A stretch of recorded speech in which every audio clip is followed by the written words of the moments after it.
Bom dia, pessoal. Sejam bem-vindos à nossa primeira aula de História.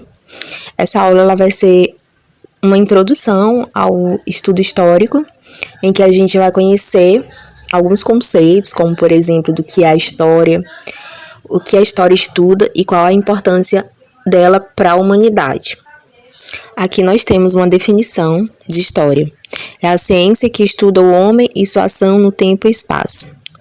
Por muito tempo, sempre que alguém perguntava para a gente definir a história, normalmente a gente utiliza a seguinte frase: a história é estudo do passado. E essa definição aqui, ela vem para mostrar que não é bem assim que as coisas funcionam, porque ela não estuda somente o homem no passado, mas o homem no tempo e no espaço. No tempo, no sentido de que ela busca compreender o homem tanto no passado como no presente, e também no espaço, que é o meio que o homem vive.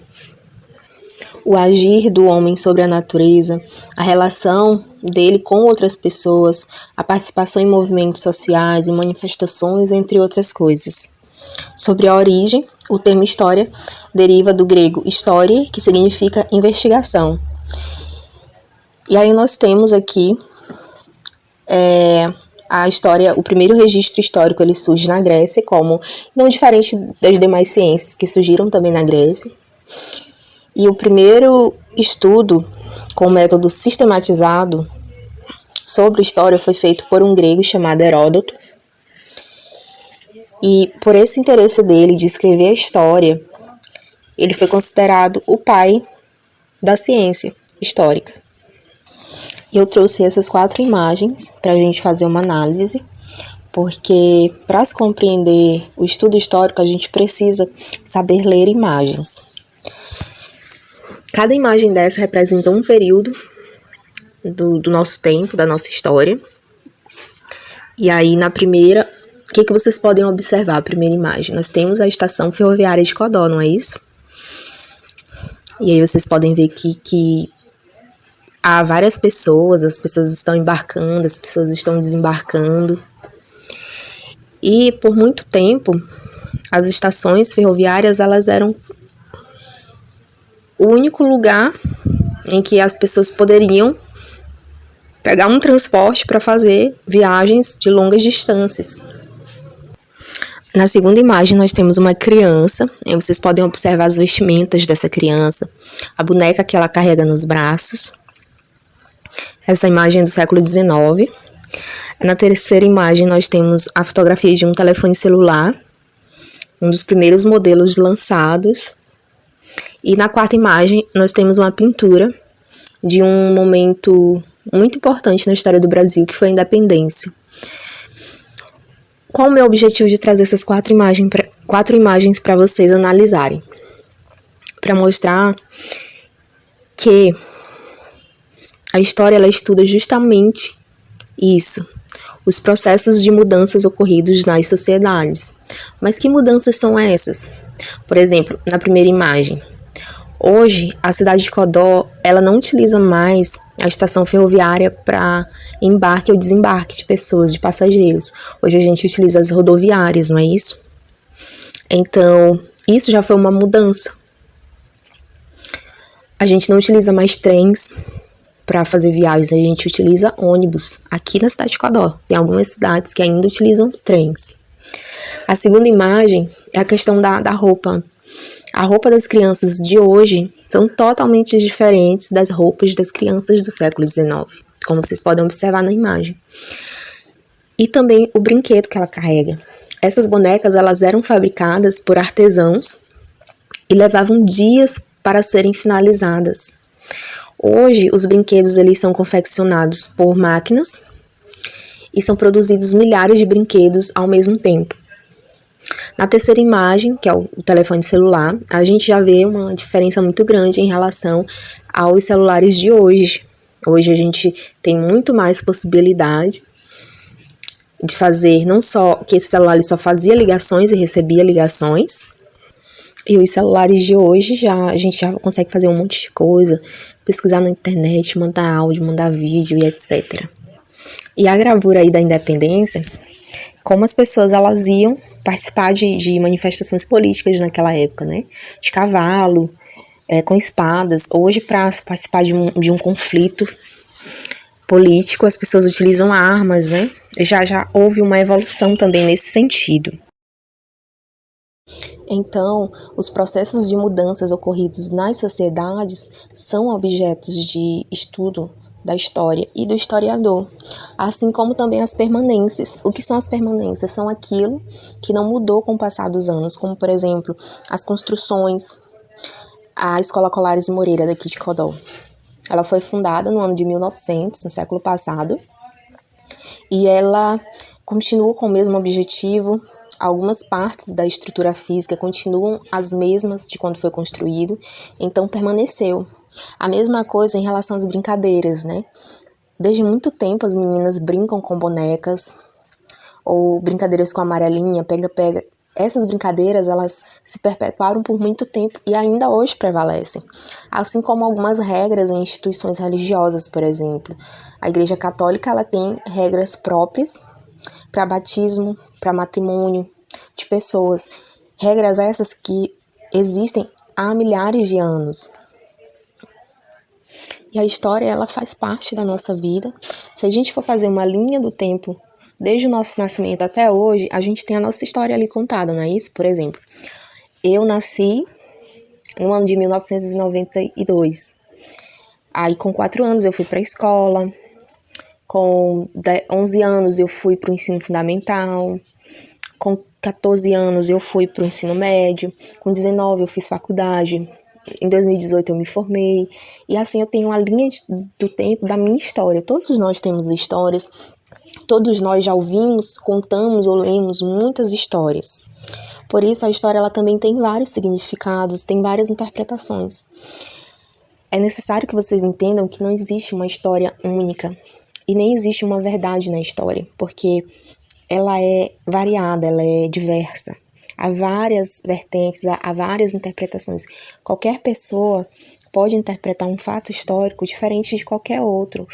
Eu posso entender o descobrimento do Brasil de uma forma e um de vocês pode entender de outra forma, então cada um faz uma interpretação diferente. Aí eu pergunto para vocês, e como a gente faz para estudar história? É só através dos livros? Não, pessoal. Como eu trouxe essas imagens para vocês, essas imagens elas contam um pouco da história. Então, a partir do momento que vocês estão fazendo análise dessas imagens, vocês estão estudando história. A gente estuda história através, por exemplo, de relatos de alguns parentes nossos que contam algum acontecimento que teve na nossa cidade, no nosso estado, através das memórias dessas pessoas, através das fotografias, através de documentos, através de objetos, através de cartas. Todos esses instrumentos, eles são importantes para que a gente entenda a história e também estude a história. Por isso, eles são chamados de fontes históricas, que é o que a gente vai ver na próxima aula. E essas fontes históricas são uma forma de se pesquisar o passado. E nesse contexto, nós temos a figura do historiador. Quem é o historiador?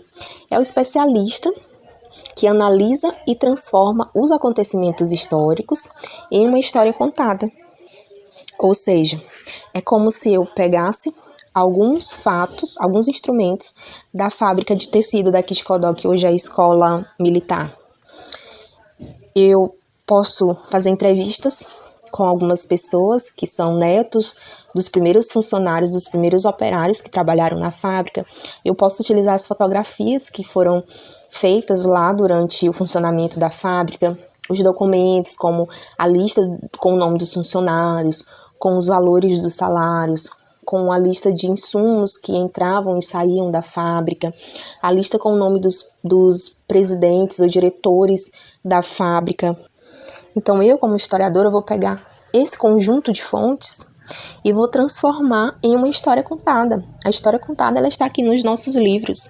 Eu vou transformar essas fontes em letras, eu vou escrever para que outras pessoas tenham acesso a essa história, a esse texto. Essas fontes, elas são os registros ou vestígios que podem fornecer informações do passado. E para finalizar, qual a importância da história? Vocês já se perguntaram por que vocês têm que estudar a história? Em algum momento a história serviu para algo na vida de vocês? Eu sou suspeita para falar porque eu sempre adorei história, eu sempre gostei de geografia. Mas eu nunca compreendi por que a gente precisava ler as histórias, principalmente algo que aconteceu fora da nossa realidade. Mas eu vou explicar para vocês o porquê é importante que a gente estude história e porquê que a gente conheça a nossa história. É só a gente fixar o olhar no passado. Eu não vou muito longe, por exemplo, a situação que nós estamos vivendo hoje, a pandemia, o coronavírus. Se a gente for olhar para trás, a gente sabe que em 1918 aconteceu também uma pandemia, que foi a gripe espanhola. E ela não foi diferente do que está acontecendo hoje. A diferença é que hoje nós temos mais recursos do que as pessoas que viveram naquela época tinham. Hoje a medicina já evoluiu, mas justamente esses acontecimentos, eles serviram para que muitos fatores, principalmente na área da saúde, fossem melhorados para a gente no presente. Como assim? Por exemplo, a gripe espanhola surgiu no mundo, matou mais de 50 milhões de pessoas e ela chegou aqui no Brasil. O Brasil não tinha um Ministério da Saúde, não existia nem algum órgão similar. Então, 2 anos depois do surgimento desse vírus, que aconteceu em 1918, no Brasil foi criada uma política nacional voltada para a saúde. Então, se não existissem os registros da história do que aconteceu lá durante a gripe espanhola, possivelmente o Brasil não teria se tido esse cuidado de criar um órgão voltado para trabalhar a política de saúde no país, assim como aconteceu em vários outros países, né? Outro exemplo que eu posso dar para vocês, a peste negra que aconteceu durante a Idade Média. Os hábitos higiênicos das pessoas que moravam lá na Europa durante a Idade Média eram super nojentos, eles não tomavam banho, eles não escovavam dentes, não existia uma coleta de lixo, nem saneamento básico, eles faziam as necessidades e deixavam pelas ruas. E toda essa sujeira, ela acabou atraindo ratos, e foram as pulgas desses ratos que fizeram com que surgisse a peste negra, ou peste bubônica, e matou 1/3 dessa população. Depois que todo isso tudo passou, a peste negra, eles começaram a pensar que era necessário criar políticas, por exemplo, de higiene. As pessoas começaram a perceber a necessidade de higienizar os alimentos antes de consumi-los, higienizar as mãos antes de fazer as refeições, dentre outros fatores, como, por exemplo, a questão do saneamento básico, da coleta de lixo, de manter o ambiente que você vive limpo. Então, naquela época, eles não sabiam que fazia mal não ter higiene. Mas hoje a gente sabe, e isso foi importante para que se evitasse doenças. E o que eu quero dizer com esses 2 exemplos? Que é importante para nós estudar a história para que a gente não repita os erros do passado. A história ela tem a sua importância porque a partir dela nós conseguimos entender as estruturas econômicas, sociais, políticas, religiosas, ideológicas, jurídicas das sociedades, até mesmo da sociedade que nós vivemos hoje, que é do Brasil. O acúmulo de conhecimento, desde quando começaram a fazer os primeiros registros históricos, possibilitou mudanças no nosso modo de vida, transformando a nossa sociedade. Olha o tanto que a gente já evoluiu, hoje a gente tem acesso à tecnologia, hoje a gente não precisa mais ir ao rio tomar banho, lavar roupa, hoje existe máquina de lavar, hoje existe luz elétrica. Então, tudo isso é um acúmulo de conhecimento que só foi possível com o registro da história. Por exemplo, as civilizações passadas, elas nos mostraram diferentes formas de sobrevivência. E no decorrer do tempo, como o homem se adaptou à natureza. Então, se alguém perguntar, vocês já vão saber responder por que a história é importante. A história é importante para a gente conhecer nosso passado e aprender com o nosso presente, dentre outras milhões de coisas que a gente tem como aprender com a história. E é isso, pessoal. Espero que vocês tenham entendido. Eu não vou me alongar muito para o vídeo não ficar muito extenso. E até a próxima aula.